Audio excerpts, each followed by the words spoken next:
ನೀರೇ ಇಲ್ಲ, ನೀರೆಲ್ಲಿ ಬಿಡೋಕ್ಕಾಗತ್ತೆ?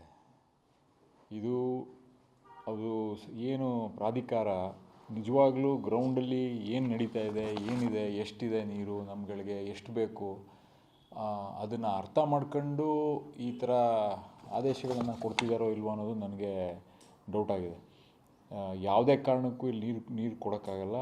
ಇಲ್ಲಿ ಬೆಳೆದು ನಿಂತಿರೋ ಬೆಳೆಗಳಿಗೆ ನಮಗೆ ನೀರಿಲ್ಲ. ಈ ಭಾಗದ ಜನರೆಲ್ಲರೂ, ಇಡೀ ರೈತರು ಎಲ್ಲ ಜೀವನ ಅದ್ರ ಮೇಲೆ ನಿಂತಿದೆ. ಆದರೂ ಏನು ಪ್ರಾಧಿಕಾರ ಯಾಕೆ ಈ ಥರ ಇಷ್ಟೊಂದು ಬೇಜವಾಬ್ದಾರಿಯನ್ನು ತೋರಿಸ್ತಾ ಇದೆ ಅಂತ ನನಗಂತೂ ಅರ್ಥ ಆಗ್ತಾಯಿಲ್ಲ. ಸರ್ಕಾರದವರು ಇದಕ್ಕೆ ಎಲ್ಲ ರೀತಿಯ ಕಾನೂನಾತ್ಮಕ ಹೋರಾಟ ಏನಿದೆ ಅದನ್ನು ಕೈಗೆತ್ತಿಕೋಬೇಕಾಗ್ತದೆ. ಯಾವುದೇ ರೀತಿ ನೀರನ್ನು ಬಿಡುಗಡೆ ಮಾಡಬಾರ್ದು. ಈಗ 15 ದಿನಗಳ ಕಾಲ 4.25 TMC ನೀರೇನು ಬಿಡಬೇಕು ಅಂತ ಆದೇಶ ಮಾಡಿದೆ. ನೀರೇ ಇಲ್ಲ ಇಲ್ಲಿ. ಈಗ ನಿಮ್ಗಳಿಗೆ ಗೊತ್ತಿರೋಂಥದ್ದು, ಕಳೆದ 3-4 ವಾರದ ಮುಂಚೆ ಎಲ್ಲ ಸಂಘಟನೆಗಳು ಇಲ್ಲಿ ಬಂದು ಗಲಾಟೆ ಮಾಡಿ, ಹೋರಾಟ ಮಾಡಿ, ನೀರನ್ನು ಬೆಳೆದು ನಿಂತಿರೋ ನೀರಿನ ಕಬ್ಬು ಮತ್ತು ಭತ್ತ ಇದಕ್ಕೆಲ್ಲ ಏನು ಬೇಕಾಗಿತ್ತು ನೀರು, ಅದನ್ನು ಬಿಡಿಸೋಕ್ಕೆ ಎಲ್ಲ ಥರ ಹೋರಾಟಗಳನ್ನು ದಿನಗಟ್ಟಲೆ ನಾವು KRS ಅಲ್ಲಿ ಕೂತ್ಕೊಂಡು ಮಲ್ಕೊಂಡು ಮಾಡಿರೋಂಥದ್ದು ನಿಮಗೆ ಗೊತ್ತಿರೋಂಥದ್ದು. ಬರೀ 2 ಅಡಿ 3 ಅಡಿ ಬಿಡಿಸ್ಕೊಳ್ಳೋಕ್ಕೋಸ್ಕರನೇ ಇಷ್ಟು ಹೊಡೆದಾಡ್ತಾಯಿದ್ದೀವಿ. ಇದನ್ನು ಇಷ್ಟನ್ನೆಲ್ಲ ಕೊಡಬೇಕು ಅಂದರೆ ನನಗೆ ಇಲ್ಲಿ ತನಕ ನಂಗೆ ಅರ್ಥ ಆಯ್ತಲ್ಲ. ಪ್ರತಿ ವರ್ಷವೂ ಇದೇ ಥರ ಸಮಸ್ಯೆ. ಕಳೆದ 2015 ಇಸ್ವಿಯಿಂದ 17-18 ವರ್ಷ ನಮಗೆ ಬರ ಅಂತ ಡಿಕ್ಲೇರ್ ಮಾಡಿದ್ದಾರೆ. ಯಾವಾಗಲೂ ಇದೇ ಥರ ಸಮಸ್ಯೆ. ಪ್ರತಿ ಸತಿ ಇವ್ರಿಗೂ ನನಗೆ ಅರ್ಥನೇ ಆಯ್ತಾಯಿಲ್ಲ. ಗ್ರೌಂಡ್ ರಿಯಾಲಿಟಿ ಅರ್ಥ ಮಾಡ್ಕೊಂಡು ಯಾಕೆ ಅವರು ಆದೇಶನ ಓಡಿಸ್ತಾರೆ. ಘೋಷಣೆ ಮಾಡಿ ಅಂತ ಎಲ್ಲ ರೈತರು ಹೋರಾಟ ಮಾಡ್ತಾ ಇದ್ದಾರೆ. ಬರ ಘೋಷಣೆ ಮಾಡಿ ಅಂತ. ನಮ್ಮಲ್ಲಿ ನೀರಿಲ್ಲ, ಬಟ್ ಅವ್ರು ತಮಿಳುನಾಡಿನವರು ಬೆಳೆಗಳಿಗೆ ನೀರು ಕೊಡ್ತಾ ಇದ್ದಾರೆ. ಎಕ್ಸಾಕ್ಟ್ಲಿ. ಇಲ್ಲಿ ನಮಗೆ ಜಾನುವಾರುಗಳಿಗೆ ಕುಡಿಯೋಕ್ಕೆ ನೀರು ಕೇಳ್ತಾ ಇದ್ದೀವಿ. ಅಲ್ಲಿಂದನೂ ಕುಡಿಯೋಕ್ಕೆ ಕೆರೆ ಕಟ್ಟೆಗಳು ನೀವು ಹೋಗಿ ನೋಡಿದ್ರೆ ಎಲ್ಲೂ ಕೆರೆ ಕಟ್ಟೆಗಳಲ್ಲಿ ನೀರಿಲ್ಲ. ಅದ್ರ ಜೊತೆಗೆ ಇಲ್ಲಿಂದ ನೀರನ್ನ ಬೆಳೆಗಳಿಗೆ ಕೇಳ್ತಾ ಇದ್ದಾರೆ. ಸೊ ಅದೇ ನಾನು ಹೇಳ್ತಾ ಇದ್ದೇನೆ, ಗ್ರೌಂಡ್ ರಿಯಾಲಿಟಿ ಏನು ಹೇಳಿದ್ನಲ್ಲ ಇದನ್ನೇ ನಾನು ಕೇಳ್ತಾ ಇರೋದು. ಗ್ರೌಂಡ್ ರಿಯಾಲಿಟಿ ಕುಡಿಯೋಕ್ಕೆ ನೀರಿಲ್ಲ ಅಂದರೆ ಅಲ್ಲಿ ಬೆಳೆಗಳಿಗೆ ನೀರು ಕೇಳ್ತಾ ಇದ್ದಾರೆ ಅಂದರೆ ಅದನ್ನು ಅರ್ಥ ಮಾಡ್ಕೊಂಡು ನಮಗೆ ಅದು ಹೆಂಗೆ ಪ್ರಾಧಿಕಾರದವರು ಆದೇಶ ಮಾಡಿದ್ದಾರೆ ಅನ್ನೋದು, ಅಥವಾ ನಾವು ಅದೇ ಆ ಡೀಟೇಲ್ಸ್ನ ಕೊಡೋದ್ರಲ್ಲಿ ವಿಫಲರಾಗಿದ್ದೀವ, ಅಥವಾ ನಮಗೆ ಅವ್ರುಗಳು ಬಂದು ಇಲ್ಲಿ ಡೀಟೇಲ್ಸ್ ನೋಡ್ತಾ ಇಲ್ವಾ? ಯಾಕೆಂದರೆ ಪ್ರತಿ ವರ್ಷವೂ ಇದೆ. ಅವ್ರು ಆದೇಶ ಮಾಡ್ತಾರೆ, ನಾವು ಇಲ್ಲ ಅಂತೀವಿ. ಇಲ್ಲಿ ಆ್ಯಕ್ಚುಲಿ ಆದೇಶ ಮಾಡಿದಾಗ ಕೊಡಕ್ಕೆ ಆಗದೇ ಇರೋ ಪರಿಸ್ಥಿತಿಯಲ್ಲಿದ್ದಾಗ ಆದೇಶ ಮಾಡ್ತಾರೆ.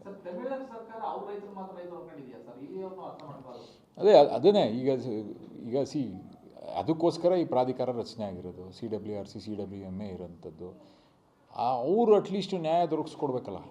ಅವ್ರು ಅರ್ಥ ಮಾಡ್ಕೊಂಡು ಇದನ್ನು ಆದೇಶನ ಕೊಡಬೇಕಾಯ್ತದೆ. ಬಟ್ ಅದನ್ನು ಮಾಡ್ತಾಯಿಲ್ಲ. ಇದನ್ನ ಸರ್ಕಾರಕ್ಕೆ ಡೈರೆಕ್ಟಾಗಿ ನಾವು ಯಾವುದೇ ಕಾರಣಕ್ಕೂ ಕೊಡೋಕ್ಕಾಗಲ್ಲ. ಒಂದು, ನೀರನ್ನು ತಮಿಳ್ನಾಡಿಗೆ ನೀರು ಬಿಡೋಕ್ಕಾಗಲ್ಲ. ಎರಡನೇದು, ದೊಡ್ಡ ಮಟ್ಟದಲ್ಲಿ ಏನು ಹೋರಾಟ ಮಾಡಬೇಕು ನ್ಯಾಯಯುತವಾಗಿ ಅದನ್ನು ಹೋರಾಟನ ಹಮ್ಮಿಕೊಳ್ಳಲೇಬೇಕಾಯ್ತದೆ. ಕೈಗೆತ್ಕೊಂಡು ಯಾವುದೇ ಕಾರಣಕ್ಕೂ ನೀರು ಬಿಡೋಕ್ಕಾಗಲ್ಲ. ನಮ್ಮ ರಾಜ್ಯದ ರೈತರನ್ನು ಉಳಿಸ್ಕೊಳ್ಳೋಕ್ಕೆ, ಅವರ ಬೆಳೆದು ನಿಂತಿರೋ ಬೆಳೆಗಳಿಗೆ ನೀರನ್ನು ಕೊಡ್ಸೋಕ್ಕೆ, ಇಲ್ಲಿ ಜಾನುವಾರುಗಳಿಗೆ ಕುಡಿಯೋಕ್ಕೆ ನೀರಿಗೆ ವ್ಯವಸ್ಥೆ ಮಾಡಿಕೊಡೋಕ್ಕೆ ಎಲ್ಲ ಥರ ಹೋರಾಟಗಳನ್ನು ಮಾಡಲೇಬೇಕಾಗ್ತದೆ. ಸರ್ಕಾರ ಎಲ್ಲಿ ವಿಫಲ ಆಗ್ತಾ ಇದೆ ಅಂತ ಅನ್ಸುತ್ತೆ ಸರ್? ಅದು ಇನ್ಫಾರ್ಮೇಷನ್ ಕೊಡೋದ್ರಲ್ಲಿ ಏನಾದರೂ ವೀಕ್ ಆಯ್ತಾ ಇದೀವಿ ಅನ್ನೋದು ನನಗೆ ಅರ್ಥ ಆಯ್ತಲ್ಲ.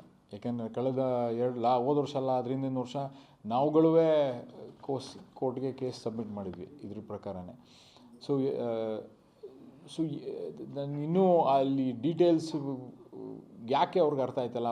ನಾನು ಕೇಳಿದಾಗ ಅಲ್ಲಿಯವರೇ ಇಲ್ಲಿದ್ದಾರೆ, ಎಲ್ಲ ಮಾನಿಟ್ರ್ ಮಾಡ್ತಾರೆ, ಎಲ್ಲ ಎಷ್ಟೆಷ್ಟು ನೀರು ಬಿಡ್ತಾರೆ ಏನು ಅಂತಂತ. ಬಟ್ ಇಲ್ಲಿಯವರು ಅವ್ರಿಗೆ ಸರಿಯಾಗಿ ಮಾಹಿತಿ ಕೊಡ್ತಾ ಇಲ್ವ ಅನ್ನೋದು, ಯಾವ ಮಾನದಂಡದ ಮೇಲೆ ಅವರು ಕೊಡಬೇಕು ಅಂತ ಇದ್ದಾರೆ. ಕುಡಿಯೋಕ್ಕೆ ನೀರು ಕೇಳ್ತಾ ಇದ್ದೀವಿ, ಅಲ್ಲಿ ಬೆಳೆಗೆ ನೀರು ಕೇಳ್ತಾ ಇದ್ದಾರೆ. ಸೊ ಇದು ಎರಡು ಆ್ಯಡಪ್ ಆಗಿಲ್ಲ ಅದು. ಈಗ ಇಲ್ಲಿ ನಮಗೆ ಕುಡಿಯೋಕ್ಕೆ ನೀರಿಲ್ಲ ಅಂತ ಈಗ ಮೂರು ವಾರ ಮುಂಚೆ ನಾವು ನೀರು ಕೇಳೋಕ್ಕೆ ಹೋದಾಗ ನಾವು ಬರೀ ಲೀಕೇಜ್ ನೀರು ಬಿಡಿ ಅಂತ ಕೇಳಿದ್ವಿ. ಲೀಕೇಜ್ ನೀರು ಬಿಟ್ಟರೆ ನಮಗೆ ದನಗಳಿಗೆ ಕರಿಗಳು ಕುಡಿಯೋಕ್ಕೆ ಸಾಧ್ಯ ಕಾಲುವೆಗಳಲ್ಲಿ ಅನ್ನೋದಕ್ಕೂ ಅಷ್ಟೇ ಕೇಳ್ತಾರೆ. ನಾವೇನು ಬೆಳೆಗಳಿಗೆ ಕೇಳಿರಲಿಲ್ಲ ಫಸ್ಟು. ಅದನ್ನಾದರೂ ಬಿಡಿ ಅಂತ. ಲೀಕೇಜ್ ನೀರು ಬಿಟ್ಟರಾದರೂ ಅಂಥ ಪರಿಸ್ಥಿತಿ ಇರ್ಬೇಕಾದ್ರೆ ಪುನಃ ಪದೇ ಅದನ್ನೇ ಹೇಳ್ತಾ ನಿಂತ್ಕೊಳ್ಳೋದಲ್ಲ. ಅದು ಹೆಂಗೆ ನನಗಿನ್ನೂ ಕನ್ಫ್ಯೂಷನ್ ಇದೆ. ಓಕೆ, ಪ್ರಶ್ನೆನೇ ಇಲ್ಲ. ಎಲ್ಲ ಹೋರಾಟಕ್ಕೆ ರಸ್ತೆಗೆ ಧುಮುಕಬೇಕು. ಪ್ರತಿಯೊಬ್ಬರೂ ಎಲ್ಲರೂ ಈ ನೀರನ್ನ ಬಿಡೋಕ್ಕಾಗಲ್ಲ ಅಂತ ದೊಡ್ಡ ಮಟ್ಟದಲ್ಲಿ ಧ್ವನಿ ಎತ್ತಲೇಬೇಕಾಗತ್ತೆ. ಏನು ನಾನು ಸುಳ್ಳು ಹೇಳ್ತಾ ಇಲ್ವಲ್ಲ, ಗ್ರೌಂಡ್ ರಿಯಾಲಿಟಿ ಪ್ರಕಾರ ಇಲ್ಲಿ ನೀರಿಲ್ಲ, ಕುಡಿಯೋಕ್ಕೆ ನಾವು ನೀರು ಕೊಡೋಕ್ಕಾಗಲ್ಲ ಅಷ್ಟೇ. ಅವರಂತೂ ಇಳಿಲೇಬೇಕು. ಈಗ ಇಲ್ಲಿ ತಗೊಂಡೋಗಿ ಇಲ್ಲಿ ನೀರಿಲ್ಲ ಅಂತ ಹೇಳಿದ್ರೆ ಅವ್ರು ನೀರು ಸಿಗಲ್ಲ. ಬೆಂಗಳೂರವರು ಇಳಿಬೇಕು. ಎಲ್ಲ ಯಾರ್ಯಾರು ಡಿಪೆಂಡ್ ಆಗಿದ್ದಾರೆ ಈ ಭಾಗದ ಏನು ನೀರಿಗೆ ಅವು ಎಲ್ಲರೂ ಈ ಪಕ್ಷಾತೀತವಾಗಿ ಪ್ರತಿಯೊಬ್ಬರೂ ಇದನ್ನು ವಿರೋಧ ಪಡಿಸ್ಬೇಕಾಗತ್ತೆ.